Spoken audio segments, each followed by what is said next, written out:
여러분들, 제 옷, 이 복장이 오늘 확연하게 달라졌습니다.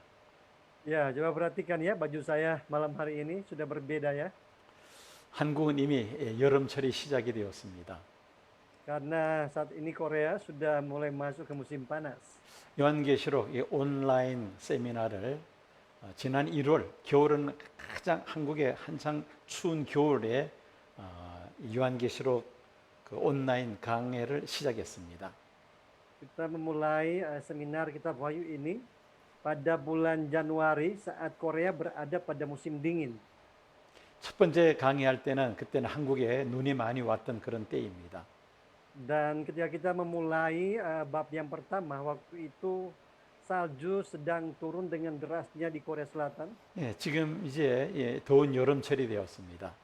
Dan sekarang sudah menjadi sangat panas.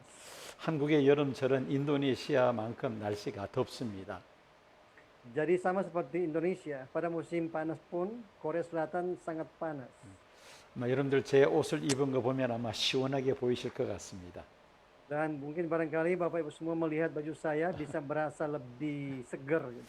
저도 이렇게 짧은 반팔을 입고 나오니까 상당히 시원하고 기분도 좋습니다. Iya, saya juga sangat senang, nyaman karena hadir tampil dengan lengan pendek seperti ini. 네, 오늘 요한계시록 12장을 공부하려고 합니다. Malam hari ini kita akan belajar dari Kitab Wahyu pasal 12. 요한계시록 12장은 굉장히 중요한 내용입니다. Jadi pasal 12 ini merupakan konten atau isi yang sangat penting. 인류 역사의 영적 배경에 대하여 너무나도 분명하게 말씀하고 있습니다.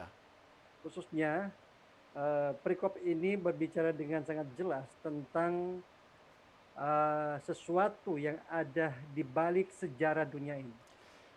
요한계시록 12장 1절에서 17절까지 말씀을 읽어주시기 바랍니다. Mari kita baca bersama-sama dari pasal 12 ini, dari ayat 1 sampai ayat 17. 1, 2, 3. Maka tampaklah suatu tanda besar di langit, seorang perempuan berselubungkan matahari dengan bulan di bawah kakinya dan sebuah mahkota dari 12 bintang di atas kepalanya. Dan sedang mengandung dan dalam keluhan dan penderitaannya, hendak melahirkan, ia berteriak kesakitan. Maka tampaklah suatu tanda yang lain di langit, dan lihatlah seekor naga merah padam yang besar, berkepala 7 dan bertanduk 10. Dan di atas kepalanya ada 7 mahkota. Dan ekornya menyeret sepertiga dari bintang-bintang di langit, dan melemparkannya ke atas bumi. Dan naga itu berdiri di hadapan perempuan yang hendak melahirkan itu, untuk menelan anaknya segera sesudah perempuan itu melahirkannya. Maka ia melahirkan seorang anak laki-laki yang akan mengembalakan semua bangsa dengan gada besi. Tiba-tiba anaknya itu dirampas dan dibawa lari kepada Allah dan ke tahtanya. Perempuan itu lari ke padang gurun, di mana telah disediakan suatu tempat baginya oleh Allah, supaya ia dipelihara di situ 1260 hari lamanya. Maka timbullah peperangan di surga. Mikael dan malaikat-malaikatnya berperang melawan naga itu, dan naga itu dibantu oleh malaikat-malaikatnya. Tetapi mereka tidak dapat bertahan, mereka tidak dapat mendapat tempat lagi di surga. Dan naga besar itu si ular tua yang disebut iblis atau Satan, yang menyesatkan seluruh dunia, dilemparkan ke bawah. Ia dilemparkan ke bumi bersama-sama dengan malaikat-malaikatnya. Dan aku mendengar suara yang nyaring di surga berkata, sekarang telah tiba keselamatan dan kuasa dan pemerintahan Allah kita, dan kekuasaan Dia yang diurapinya, karena telah dilemparkan ke bawah pendakwah saudara kita yang mendakwah mereka siang dan malam di hadapan Allah kita.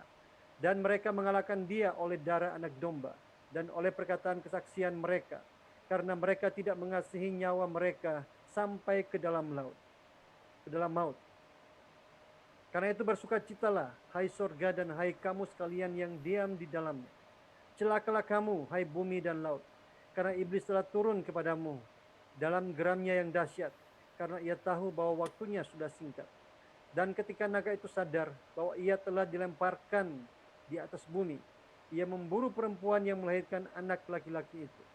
Kepada perempuan itu diberikan kedua sayap dari burung nasar yang besar, supaya ia terbang ke tempatnya di padang gurun, di mana ia dipelihara jauh dari tempat ular itu selama 1 masa dan 2 masa dan setengah masa.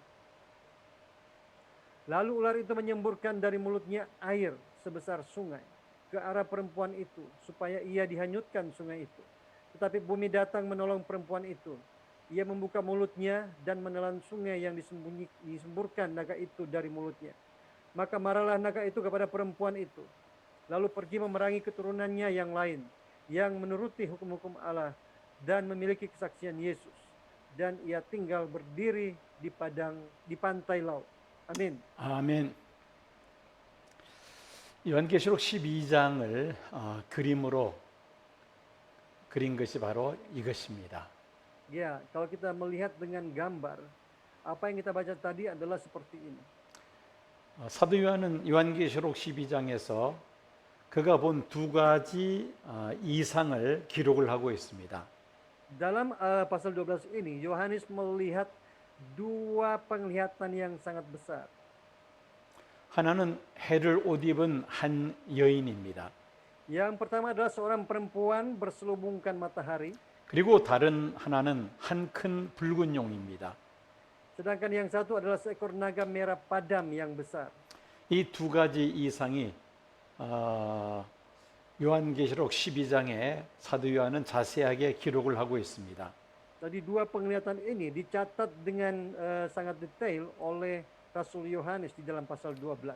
인류 역사의 영적 배경을 우리는 이 12장을 통해서 발견할 수 있습니다. Jadi kita bisa menemukan bahwa sesuatu yang ada di balik sejarah dunia ini itu bisa terdapat di dalam pasal 12 ini. 요한계시록 12장의 시대적 배경을 먼저 잠깐 살펴보겠습니다. Mari pertama-tama kita melihat latar belakang sejarah dari Wahyu pasal 12 ini.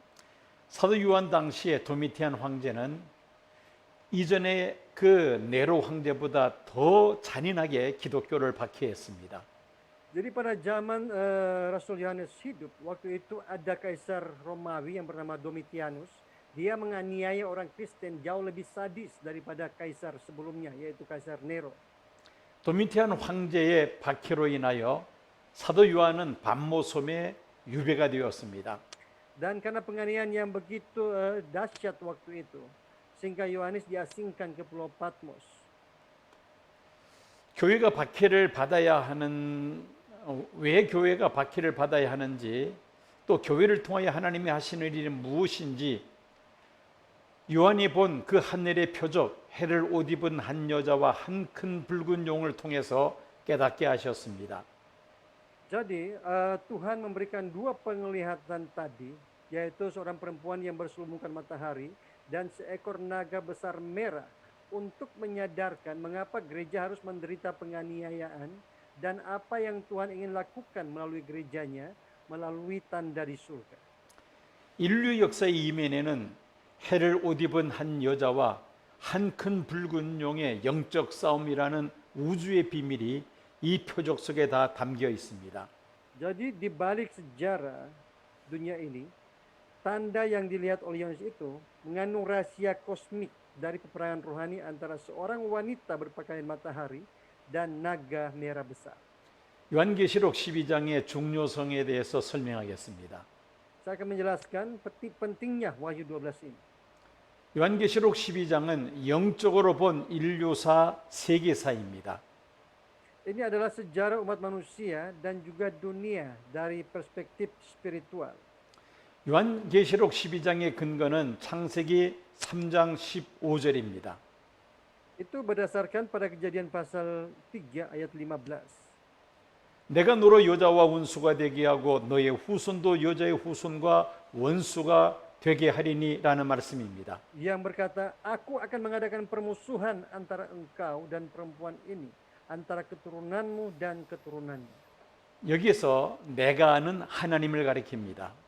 Aku di sini merujuk kepada Allah. 너는 바로 뱀을 가리킵니다. Sedangkan engkau merujuk kepada ular atau iblis. 뱀은 여자와 원수가 되게 하겠다고 하나님이 말씀하셨습니다. Di sini Allah berfirman bahwa ia akan mengadakan permusuhan antara ular dan perempuan ini. 여자는 무엇을 가리키느냐? 바로 이어 조금 있다가 설명을 하겠습니다. Sedangkan perempuan ini adalah sesuatu yang merujuk kepada hal yang akan saya sampaikan selanjutnya. 너의 후손도 여자의 후손과 원수가 되게 하려니 이 말씀에서 뱀의 후손과 여자의 후손이 서로 원수가 되게 하시겠다고 말씀하셨습니다. Allah juga berfirman bahwa akan terjadi permusuhan antara keturunan si ular dan keturunan si perempuan. 이 싸움의 결과에 대해서는 요한계시록 20장 10절에 분명히 말씀하고 있습니다. Dan hasil daripada pertempuran atau permusuhan ini dapat kita lihat dalam Wahyu pasal 20 ayat 10. 마귀가 불과 유황못에 던지오니 거기는 그 짐승과 거짓 선지자도 있어 세세토록 밤낮 괴로움을 받으리라 말씀하고 있습니다. Yang berbunyi, dan iblis yang menyesatkan mereka dilemparkan ke dalam lautan api dan belerang, yaitu tempat binatang dan nabi palsu itu, dan mereka disiksa siang malam sampai selama-lamanya. 이것이 바로 싸움의 결과요 마귀의 최후입니다. Ini merupakan hasil dari pertempuran antara iblis dan perempuan, dan juga nasib akhir dari si setan. 요한계시록 12장은 신구약 성경 전체의 흐름을 이 한 장 속에 다 담고 있습니다. Dan dalam pasal 12 ini juga kita dapat melihat seperti apa alur seluruh Alkitab. 요한계시록 12장 1절에서 4절까지는 창세기에서 말라기까지 구약 성경 전체를 포함하고 있습니다. Pasal 12 dari ayat 1 sampai 4 itu merujuk kepada Alkitab Perjanjian Lama dari Kejadian sampai Maleakhi. 철창으로 만국을 다스리는 아이를 낳으려는 여자와 또 이를 막으려는 용과의 싸움이 바로 구약 성경에 기록된 내용입니다. Yaitu peperangan antara seorang perempuan yang hendak melahirkan seorang anak yang akan menguasai seluruh dunia dengan tongkat besi dan seekor naga yang mencoba menghentikan. 요한계시록 12장 5절은 마태복음에서 요한복음까지 사복음서 내용을 포함하고 있습니다. Sedangkan pasal 12 ayat 5 itu meringkaskan isi dari Injil Matius sampai Yohanes. 예수님의 탄생에서 예수님의 승천까지 예수님의 생애를 기록하고 있습니다. Yaitu tentang riwayat hidup Tuhan Yesus sejak kelahiran sampai ia naik ke surga. 요한계시록 6장에 있는 내용은 사도행전에 있는 내용을 압축하고 있습니다. Sedangkan ayat 6 itu adalah menyimpulkan tentang kisah para rasul. 예수님을 머리로 하는 교회의 탄생을 6절에 기록하고 있습니다.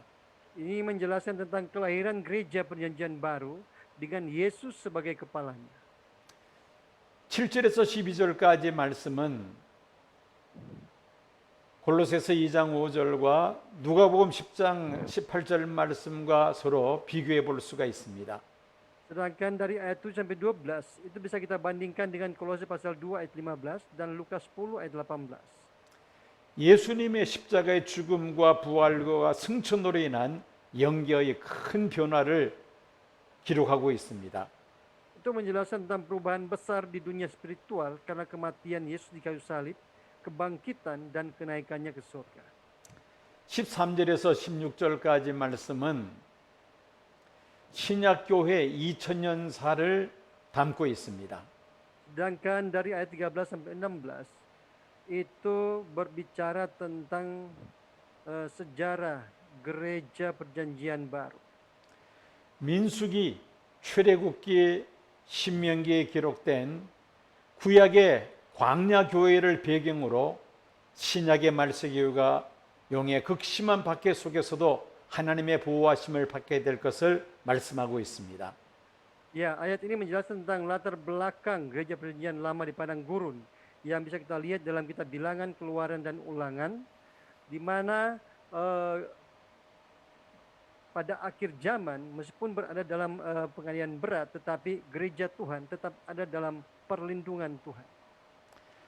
17절 말씀은 예수님 재림 직전에 있을 여자의 남은 자손과 용과의 최후의 결전을 기록하고 있습니다. Sedangkan ayat 17 sampai 18 itu menjelaskan tentang peperangan terakhir antara keturunan perempuan yang lain dan naga sebelum kedatangan Yesus kembali. 자세한 내용은 요한계시록 13장과 14장에 기록하고 있습니다. Itu dapat kita baca dengan jelas di dalam Wahyu pasal 13 sampai 14. 자, 이런 내용들을 쭉 살펴볼 때에 요한계시록 12장은 신구약 성경 전체의 흐름을 소개하고 있다라고 말을 해도 과언이 아닙니다. Jadi tidak berlebihan kalau kita mengatakan bahwa Wahyu pasal 12 ini menjelaskan keseluruhan alur dari Alkitab. 요한계시록 12장의 중심 내용을 함께 살펴보도록 하겠습니다. Mari kita melihat bersama-sama konten utama dari Wahyu pasal 12 ini. 첫 번째로 용과 여자와의 관계입니다. Yang pertama kita akan melihat tentang hubungan antara naga dan perempuan. 요한계시록 12장 4절 말씀을 보면은 용이 해사라는 여자 앞에서 그 아이를 삼키려고 합니다. Kalau kita melihat dalam Wahyu pasal 12 ayat 4 dikatakan bahwa naga itu berdiri di hadapan yang perempuan yang hendak melahirkan itu untuk menelan anaknya. 12장 13절을 보면은 남자를 낳은 여자를 용이 핍박을 합니다.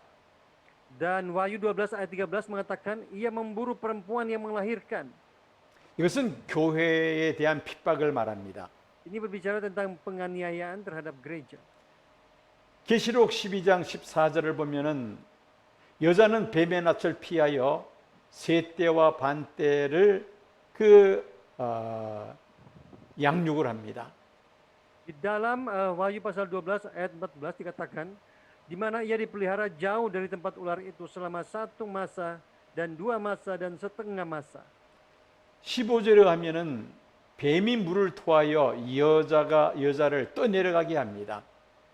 Dalam pasal 12 ayat 15 dikatakan, lalu ular itu menyemburkan dari mulutnya air supaya ia dihanyutkan sungai itu.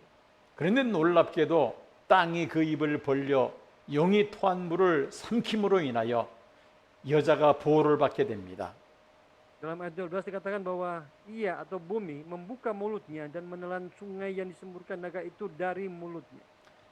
17절 말씀에 하면은 용은 여자의 남은 자손과 싸우려고 바다 모래 위에 서 있는 모습을 보게 됩니다. Dalam ayat 17-18 dikatakan bahwa lalu pergi memerangi keturunannya yang lain dan ia tinggal berdiri di pantai laut. 이것이 바로 12장에 기록된 용과 여자와의 관계를 정리한 것입니다. Jadi ini adalah kesimpulan daripada hubungan antara naga dan perempuan yang bisa kita lihat dari Wahyu pasal 12. 자, 그러면 이 여자는 과연 누구일까요? Kalau begitu, siapakah yang dimaksud dengan perempuan di dalam pasal 12 ini? 세 가지 설이 있습니다. Ada 3 pandangan tentang perempuan ini. 첫째는 예수님의 모친 마리아를 가리킨다는 주장입니다. Pandangan pertama adalah pandangan yang mengatakan bahwa perempuan ini merujuk kepada Maria, ibu Yesus. 이것은 로마 천주교의 주장입니다. Ini adalah pandangan dari gereja Roma Katolik. 물론 마리아가 이 여자에 포함될 수는 있어도 마리아 한 사람만을 가리키는 것으로 우리가 해석할 수는 없습니다. Ya, meskipun bisa merujuk kepada Maria, namun sulit untuk melihatnya sebagai rujukan pada Maria sendiri saja. 두 번째는 이 여자는 이스라엘로 보는 그러한 견해입니다. Yang kedua adalah pandangan bahwa perempuan ini merujuk kepada Israel. 이렇게 해석하는 근거가 세 가지가 있습니다. Jadi ada semacam alasannya kenapa dipandang sebagai Israel. 첫째는 여자의 모습이 이스라엘의 12지파와 밀접한 관계가 있다고 봅니다. Pertama, karena penampilan seorang wanita berkaitan erat dengan 12 suku Israel. 둘째는 메시아는 이스라엘의 혈통입니다. Ya, kedua, Mesias adalah keturunan Israel. 그리고 셋째는 성경 여러 곳에 이스라엘을 여인으로 표현하고 있는 구절들이 많이 있기 때문입니다. Dan yang ketiga, Israel diekspresikan sebagai seorang perempuan di berbagai bagian dalam Alkitab. 그래서 이 여인을 이스라엘로 해석을 하는 것입니다. Sehingga pandangan yang kedua adalah memandang bahwa perempuan ini sebagai Israel. 아마도 유대인의 입장이라면 얼마든지 이런 해석이 가능할 것입니다. Barangkali orang-orang Israel, orang-orang Yahudi, mereka tentu memegang pandangan ini. 세 번째 해석은 신약의 신령한 교회로 해석하는 것입니다. Dan pandangan yang ketiga adalah memandang perempuan ini sebagai gereja rohani perjanjian baru. 모세를 머리로 하는 구약의 광야 교회를 전신으로 하면서 초림하신 예수님을 머리로 하는 신약의 신령한 교회로 해석하는 것입니다. Jadi menafsirkan sebagai gereja padang gurun perjanjian lama dengan Musa sebagai kepalanya dan gereja rohani perjanjian baru dengan kedatangan pertama Yesus sebagai kepalanya. 우리 기독교에서는 이 세 번째 해석을 받아들입니다. Kita sebagai orang Kristen, kita lebih memegang pada pandangan yang ketiga ini. 요한계시록 12장에 기록된 여인은 바로 신령한 신약 교회로 보는 것입니다. Ya, jadi kita sebagai orang Kristen, kita lebih memegang pandangan ketiga ini bahwa perempuan ini merujuk kepada gereja rohani perjanjian baru. 이제 한 큰 붉은 용의 비밀에 대해서 살펴보겠습니다.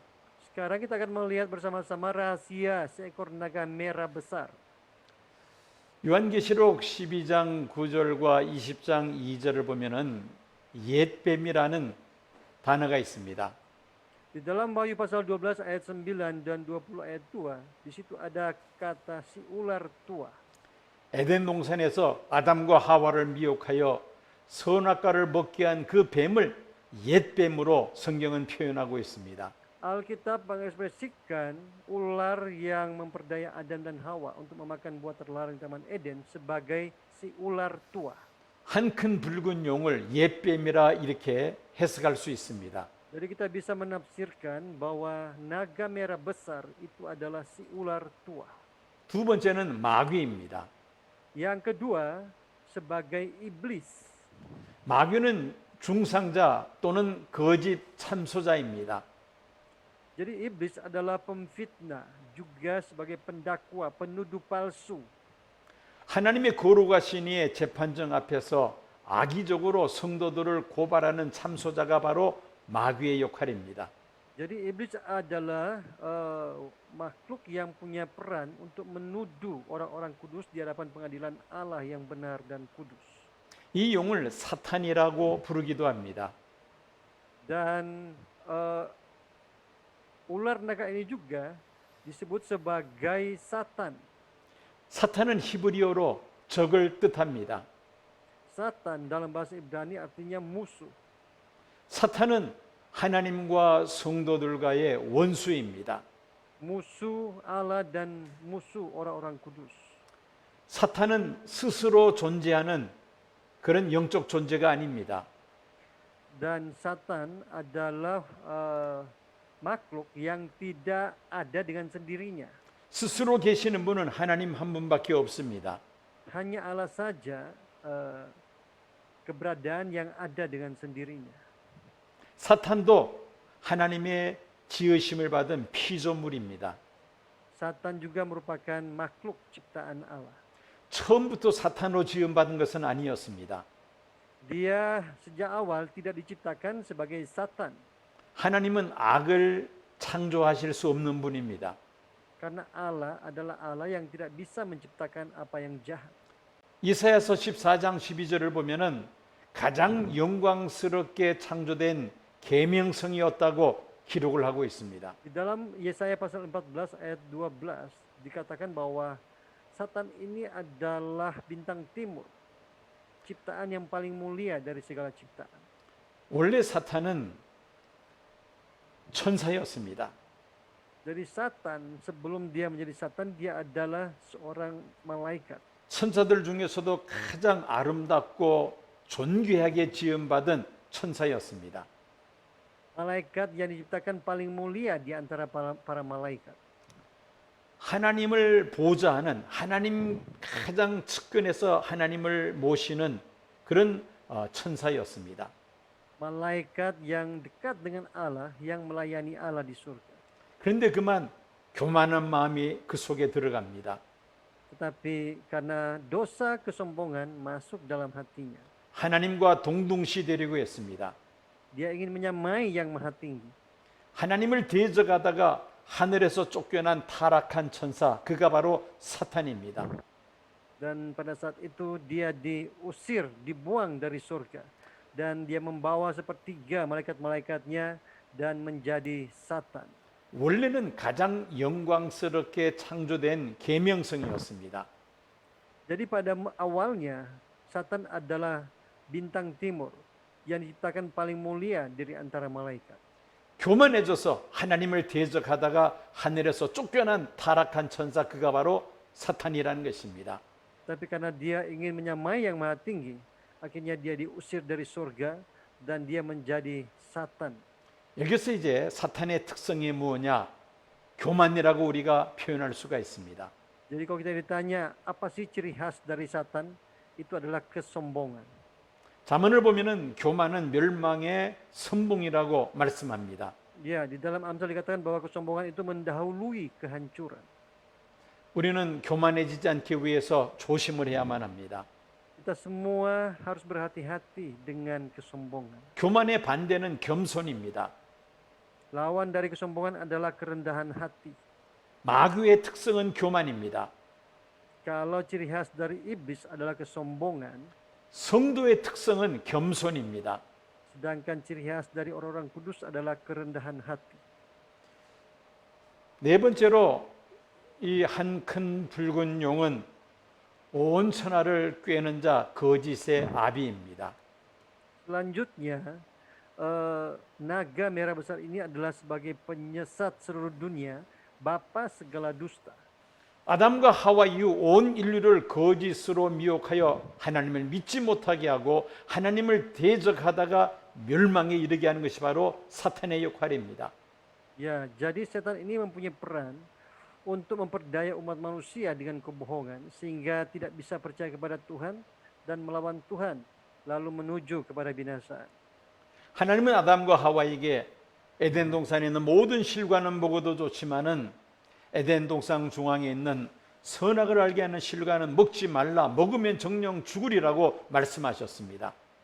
Allah berfirman kepada Adam bahwa ia boleh memakan semua buah dari pohon yang ada di Taman Eden, tetapi tidak boleh kecuali pohon yang ada di tengah-tengah taman itu, yaitu pohon pengetahuan yang baik dan yang jahat. Pada hari ia memakannya, ia pasti akan mati. Demikianlah firman Allah. 한 큰 붉은 용, 즉 거짓의 아비, 온 천하를 꿰는 자 이 옛뱀은 하와를 미혹했습니다. Tetapi ular naga besar merah ini, dia memperdaya Hawa. 먹어도 죽지 않는다고 거짓말을 합니다. Dia berbohong, berdusta, bahwa meskipun dia memakannya, ia tidak akan mati. 먹으면 눈이 밝아져서 하나님과 같이 된다고 유혹을 합니다. Sebaliknya dia menggoda bahwa pada waktu ia memakannya, maka matanya akan terbuka dan ia akan menjadi sama seperti Allah. 한 큰 붉은 용, 옛뱀은 거짓말을 하면서 하와를 유혹했습니다. Jadi dia menggoda Hawa dengan dusta, dengan tipu daya. 하나님과 같이 된다는 그 말에 하와는 미혹을 받고 맙니다. Akhirnya tergodalah Hawa karena ia berkata bahwa pada hari engkau memakannya, engkau akan sama seperti Allah, menjadi sama seperti Allah. 하나님과 같이 되려는 교만한 마음을 가지고 선악과를 먹어버리고 말았습니다. Akhirnya mereka memakan buah terlarang itu dengan keinginan untuk menjadi sama seperti Allah. 먹은 결과 에덴 동산에서 추방되며 죽을 수밖에 없는 인생이 되고 만 것입니다. Sebagai akibatnya mereka diusir dari Taman Eden dan mereka menjadi manusia yang harus menemui kebinasaan. 붉은 용은 온 천하를 꿰는 자 거짓의 아비입니다. Jadi ular naga besar merah ini adalah penyesat seluruh dunia, bapa segala dusta. 7절에서 9절까지 말씀을 보면은 미가엘과 용과의 싸움을 기록하고 있습니다. Di dalam ayat 7 sampai 9 dijelaskan tentang peperangan antara Mikael dan si naga itu. 미가엘과 그의 사자들 그리고 용과 그의 사자들과의 싸움입니다. Peperangan antara Mikael dan malaikat-malaikatnya dan naga dan malaikat-malaikatnya. 우리가 신구약 성경을 전체를 통틀어서 보면은 천사들 가운데 세 그룹이 있다는 것을 우리가 알 수가 있습니다. Jadi kalau kita melihat Alkitab secara detail, kita akan melihat bahwa ternyata malaikat-malaikat ini dapat dibagi dalam 3 kategori. 그 세 그룹의 천사장들이 있습니다. Ada malaikat-malaikat ketua penghulu malaikat 첫째로 미가엘 천사장이 있습니다. seperti Mikael. 이것은 하늘의 군대 천군입니다. Dia adalah panglima bala tentara surga. 또 다른 천사장은 가브리엘입니다. Dan juga ada yang bernama Gabriel. 그는 천사 즉 메신저들의 대장입니다. Dia adalah kepala dari para malaikat-malaikat pembawa pesan. 그리고 세 번째가 루시퍼입니다. Dan yang ketiga ada Lucifer, 마귀 그가 바로 루시퍼라는 것입니다. yaitu iblis. Dialah Lucifer. 하늘에 큰 전쟁이 벌어졌습니다. Ketika terjadi peperangan besar di surga, 미가엘과 루시퍼의 전쟁입니다. itu terjadi peperangan antara Mikael dan Lucifer. 이 전쟁에서 미가엘이 승리를 하죠. Di dalam peperangan ini, Mikaelah yang keluar sebagai pemenang. 루시퍼와 그와 함께한 천사들 3분의 1이 함께 지상으로 쫓겨납니다. Sedangkan Lucifer dilemparkan ke bumi dan dia menyeret sepertiga dari bala tentara surga. 그것이 바로 이 그림입니다. Seperti inilah gambarnya. 용과 그의 사자들 하늘별의 3분의 1이 하늘에서 쫓겨납니다. Ya, si ular naga besar ini dia dilemparkan ke bumi dan menyeret sepertiga bala tentara surga. 여기서 용은 조금 전에 본 것처럼 옛뱀, 사탄, 마귀 그리고 온 천하를 꿰는 자입니다. Ya, seperti inilah si naga merah padam, merah besar ini.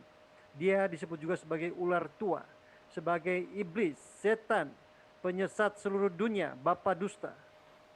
하늘별 3분의 1과 함께 하늘에서 쫓겨납니다. Ya, jadi dia menyeret sepertiga bintang-bintang di langit, yaitu para malaikat-malaikat. 하늘별 3분의 1이라는 것은 천사들 가운데 3분의 1이 함께 쫓겨났다는 것이죠. Jadi sepertiga dari malaikat-malaikat di surga itu dilemparkan bersama-sama dengan Lucifer ke bumi.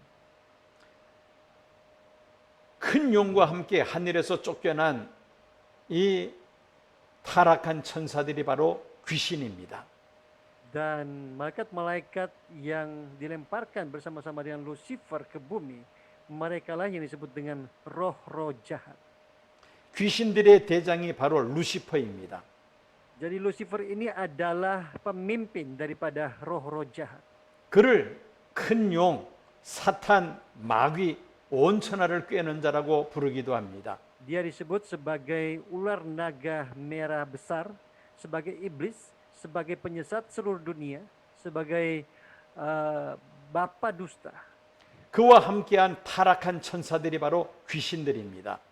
Dan malaikat-malaikat yang bersama-sama dengan dia disebut sebagai roh-roh jahat. 각 나라들마다 그 무속 신앙이 다 있습니다. Di setiap negara pasti ada kepercayaan-kepercayaan, keyakinan-keyakinan, kepercayaan.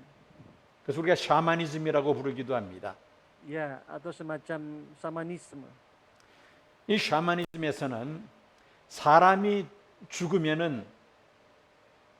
죽어서 극락이나 또 천당이나 그 다음 내세에 들어가지 못하고 이 지상에서 또 돌아다니는 것을 귀신이라 그렇게 말을 합니다.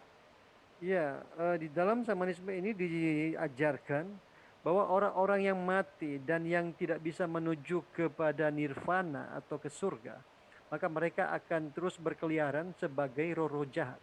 즉 귀신을 사람이 죽은 영이라고 그렇게 생각들을 합니다. Jadi kadang-kadang mereka berpikir bahwa roh-roh jahat ini adalah roh dari orang-orang yang sudah mati. 잘못된 생각입니다. Tetapi menurut Alkitab ini adalah hal yang salah. 사람이 죽으면은 귀신이 되는 것이 아닙니다. Meskipun manusia sudah mati, tetapi rohnya itu tidak akan menjadi roh-roh jahat. 사람은 죽으면 천국으로 가든지 지옥으로 가든지 둘 중에 하나로 가게 됩니다.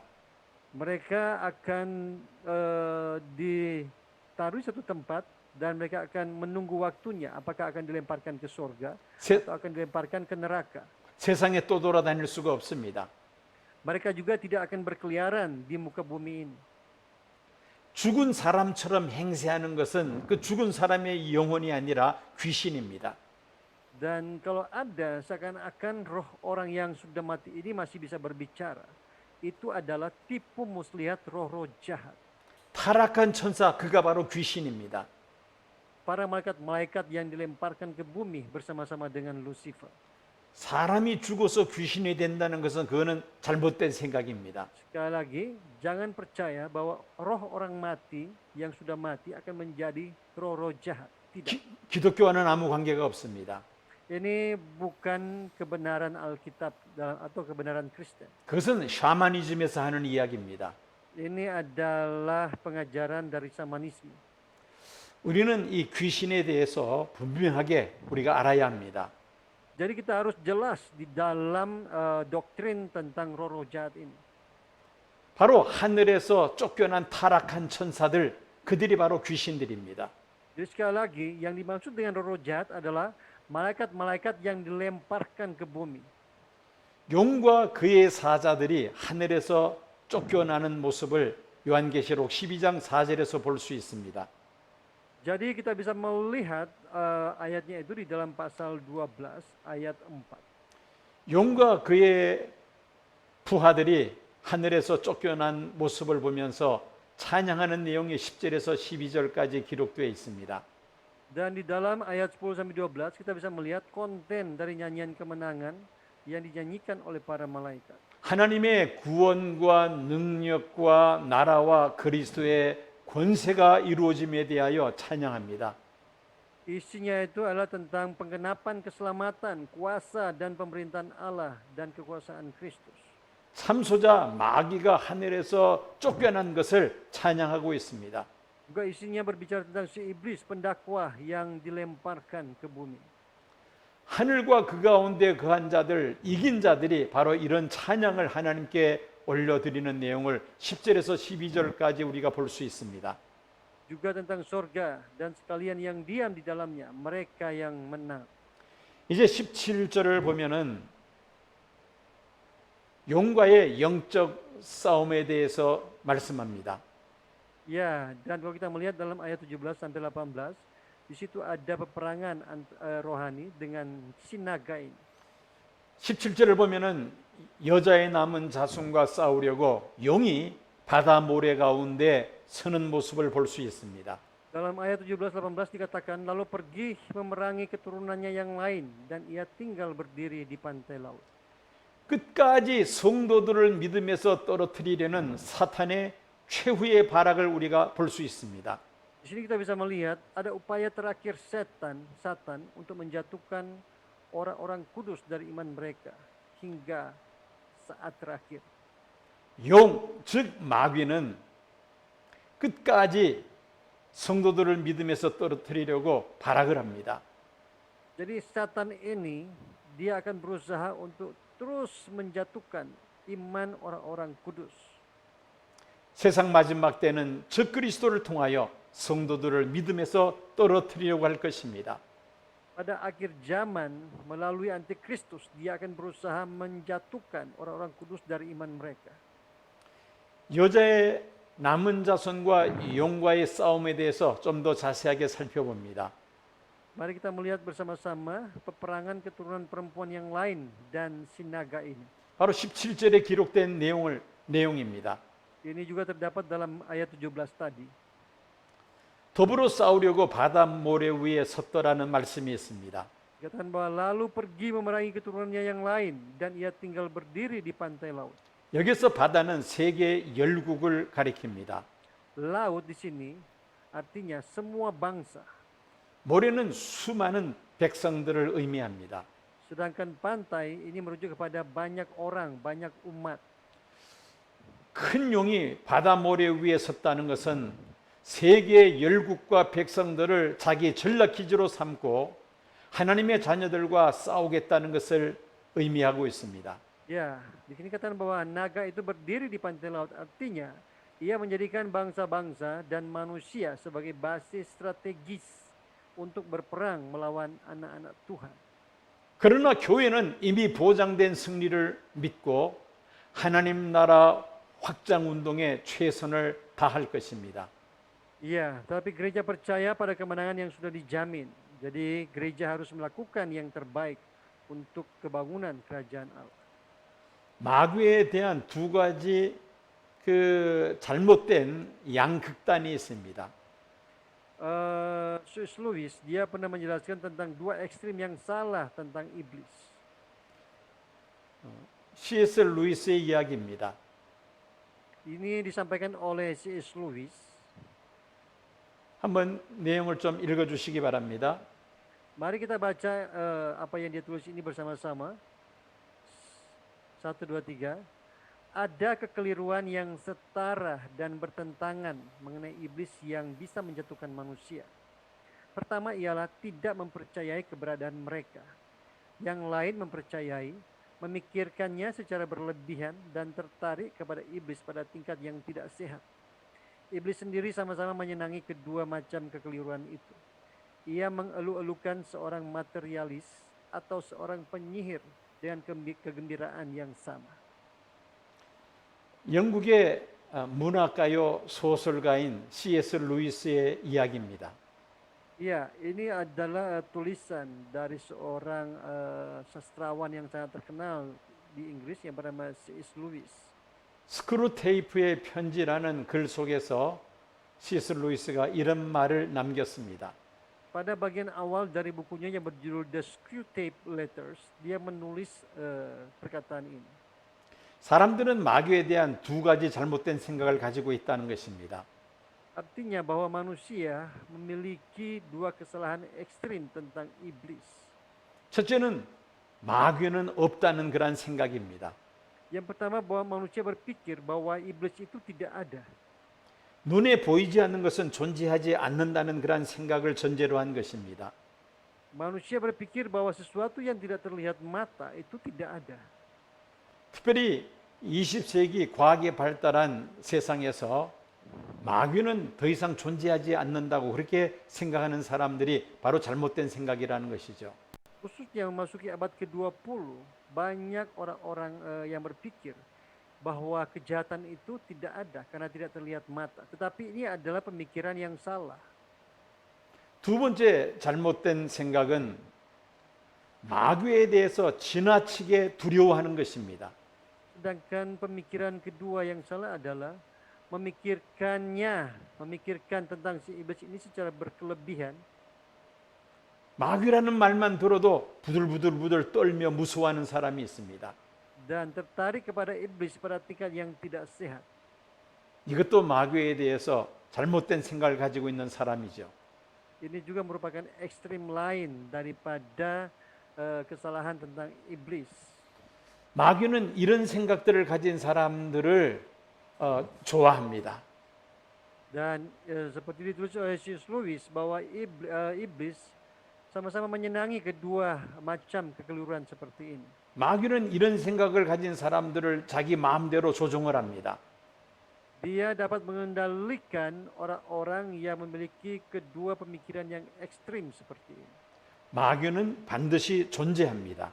Sekali lagi, iblis itu ada. 그렇지만 우리는 마귀를 두려워할 필요는 없습니다. Tetapi kita tidak perlu takut dengan iblis. 왜냐하면 예수님의 십자가의 죽음과 부활로 마귀의 권세는 완전히 깨어졌기 때문입니다. Karena melalui kematian dan kebangkitan Yesus Kristus, kuasa iblis telah dikalahkan. 예수님 십자가와 예수님 부활 앞에서 마귀의 권세는 완전히 무너지고 말았습니다. Sekali lagi, di hadapan kematian dan kebangkitan Yesus Kristus, kuasa iblis telah dihancurkan. 예수의 이름으로 마귀를 물리치는 권세를 우리 성도들에게 하나님은 주셨습니다. Allah telah memberikan kepada kita kuasa untuk menengking kuasa iblis. 내 힘으로서는 마귀와 싸워서 우리가 이길 수 없습니다. Dengan kekuatan kita memang tidak bisa menengking iblis. 마귀는 영적인 존재이며 우리는 영적인 존재이면서 또 육체를 입고 있는 존재입니다. Iblis adalah keberadaan yang bersifat roh. Kita memang juga adalah keberadaan yang bersifat roh, tapi juga memiliki tubuh fisik. 육체를 입은 우리 인간들은 눈에 보이지 않는 영적 존재인 마귀를 이길 수 없습니다. Kita yang memiliki tubuh fisik tidak mungkin dapat menang kepada iblis yang tidak memiliki tubuh fisik. 예수님이 이길 수 있는 유일한 방법이 하나 있습니다. Tapi Tuhan Yesus menunjukkan teladan kepada kita bagaimana cara bisa menang terhadap iblis. 예수님의 이름으로 마귀를 물리칠 수 있는 것입니다. Itu adalah mengusir iblis, menengking iblis di dalam nama Tuhan Yesus. 내 힘으로 물리치는 것이 아니라 예수님의 이름으로 마귀를 물리칠 수 있다는 말씀입니다. Artinya kita dapat mengusir iblis bukan dengan kemampuan kita atau nama kita, tetapi dengan nama Tuhan Yesus. 예수님의 이름 앞에 마귀와 귀신은 벌벌벌벌 떱니다. Jadi di hadapan Tuhan Yesus, dengan nama Tuhan Yesus, iblis dan roh-roh jahat mereka gemetaran. 세 번째로 우리는 마귀에게 미혹되지 말아야 합니다. Yang ketiga, kita tidak boleh terpedaya oleh iblis ini. 여러분 이 그림을 잘 아시죠? Ya, kita sudah sering melihat gambar ini ya. 양의 탈을 쓴 늑대입니다. Ini adalah seekor serigala yang berbulu domba. 마귀가 바로 이런 존재라는 말입니다. Artinya bahwa iblis adalah keberadaan yang sama seperti ini. 우리는 이 마귀에게 미혹되지 말아야 합니다. Kita tidak boleh terperdaya oleh iblis. 요한일서 3장 10절 말씀을 하면은 마귀는 우리로 하여금 의를 행치 못하게 하고 사랑하지 못하게 합니다. Di dalam 1 Yohanes pasal 3 ayat 10, di situ dikatakan bahwa iblis membuat manusia tidak berbuat kebenaran, tidak bisa mengasihi. 요한일서 3장 8절을 보면 마귀는 우리로 하여금 죄를 짓게 합니다. Di dalam 1 Yohanes pasal 3 ayat 8, iblis juga membuat manusia berbuat dosa. 마태복음 16장 23절을 보면은 마귀는 우리를 넘어지게 하는 자입니다. Di dalam Matius pasal 16 ayat 23 dikatakan bahwa membuat manusia menjadi batu sandungan bagi yang lain. 사도행전 5장 3절을 보면은 아나니아와 삽비라가 마귀의 미혹을 받아 성령을 속이려는 그런 죄를 짓게 됩니다. Di dalam kisah para rasul pasal 5 ayat 3 dikatakan bahwa mereka masuk di dalam diri Ananias dan Safira sehingga mereka mendustai Roh Kudus. 아나니아와 삽비라는 그 자리에서 죽고 맙니다. Dan akhirnya Ananias dan Safira putus nyawa mereka di hadapan rasul-rasul. 고린도전서 7장 5절에 하면은 마귀는 우리에게 절제를 못하게 합니다. Dan selanjutnya di dalam 1 Korintus pasal 7 ayat 5, iblis ini membuat manusia tidak tahan bertara. 고린도후서 11장 14절 15절을 보면은 마귀는 때로는 광명한 천사로 가장하고 나타납니다. Di dalam 2 Korintus pasal 11 ayat 14 dan 15 dikatakan bahwa dia bisa menyamar sebagai malaikat terang. 고린도후서 2장 11절에 하면은 마귀는 속이게 합니다. Di dalam 2 Korintus pasal 2 ayat 11 dikatakan bahwa dia berusaha mengambil keuntungan dari orang percaya. 데살로니가후서 2장 18절 말씀에 하면은 마귀는 하나님의 일을 막고자 합니다. Di dalam 1 Tesalonika pasal 2 ayat 18 iblis mencegah pekerjaan Allah. 심지어 데살로니가후서 2장 9절 말씀을 하면은 마귀는 때로는 능력도 행하고 기적을 행하면서 성도들을 미혹합니다. Bahkan di dalam 2 Tesalonika pasal 2 ayat 9 dikatakan bahwa iblis memperdaya orang-orang percaya dengan perbuatan ajaib dan mujizat-mujizat. 자, 이런 일들을 하는 마귀에게 우리는 결코 미혹되어서는 안 될 것입니다. Jadi kita harus berhati-hati supaya tidak terperdaya oleh iblis.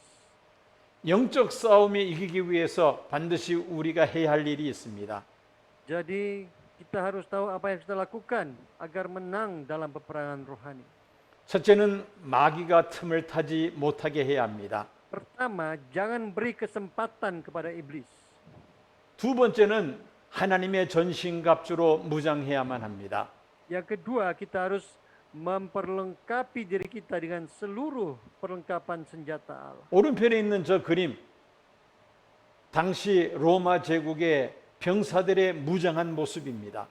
Coba kita lihat gambar yang ada di sebelah kanan ini. Ini adalah gambar prajurit Romawi pada waktu itu yang lengkap dengan seluruh perlengkapan perang.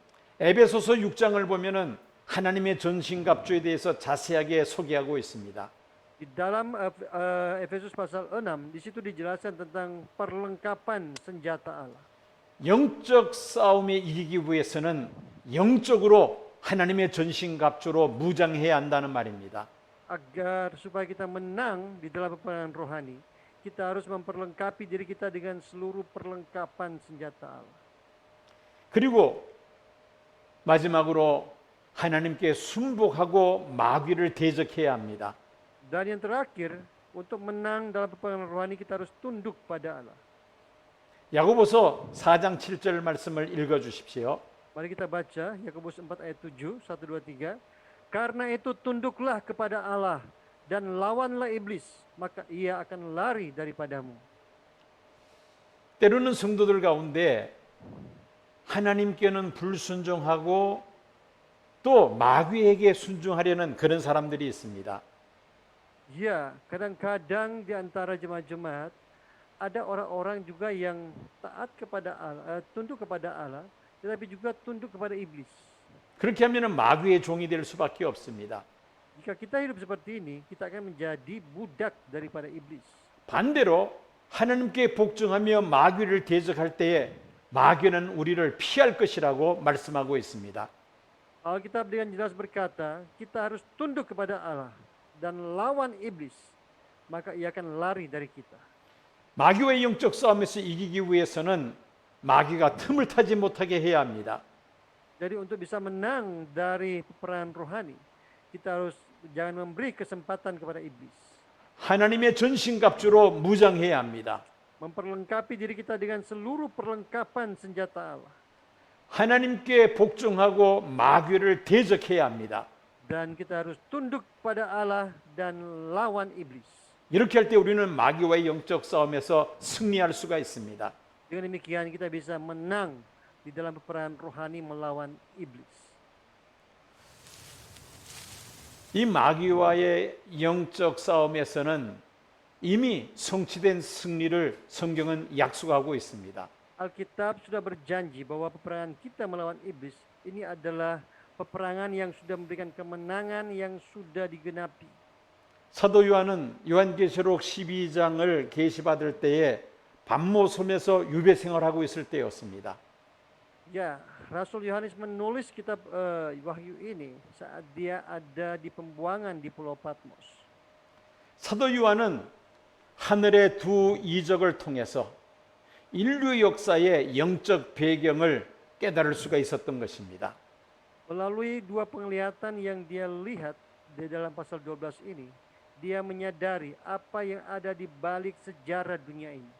해를 옷 입은 한 여인과 한 큰 붉은 용의 싸움의 역사라는 사실을 요한은 깨닫게 되었습니다.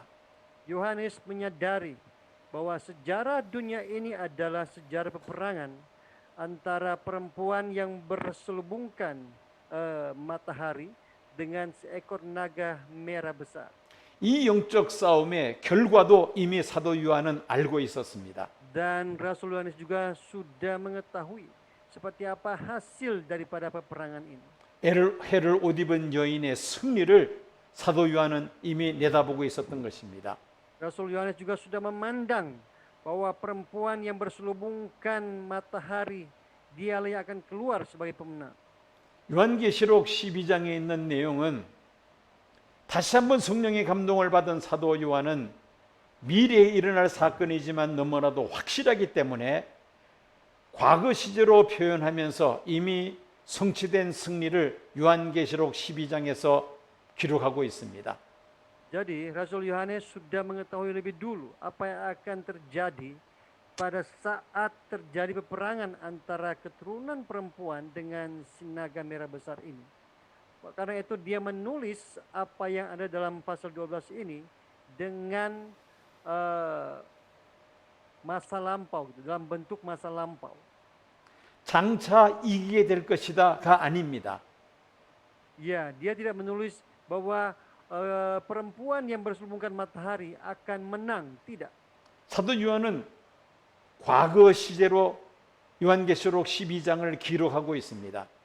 Tetapi dia menulis bahwa perempuan itu sudah menang.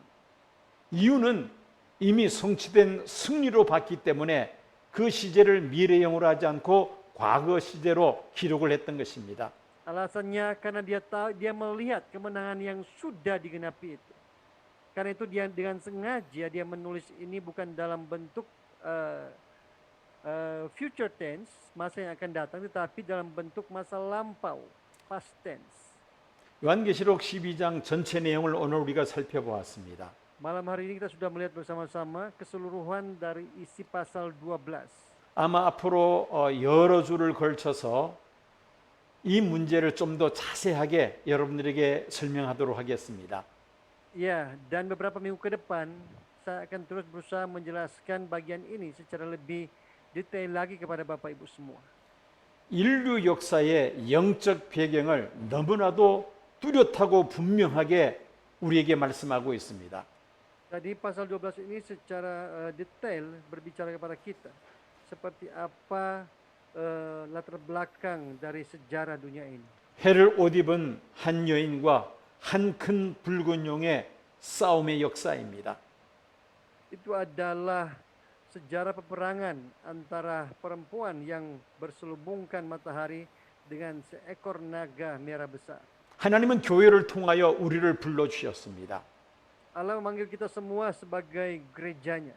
교회는 바로 해를 옷 입은 한 여인에 속한 그룹입니다. Dan gereja adalah kelompok yang berada pada seorang perempuan yang berselubungkan matahari. 붉은 용과의 싸움에서 해를 옷 입은 여인, 즉 교회의 승리를 요한계시록에서는 분명하게 말씀하고 있습니다.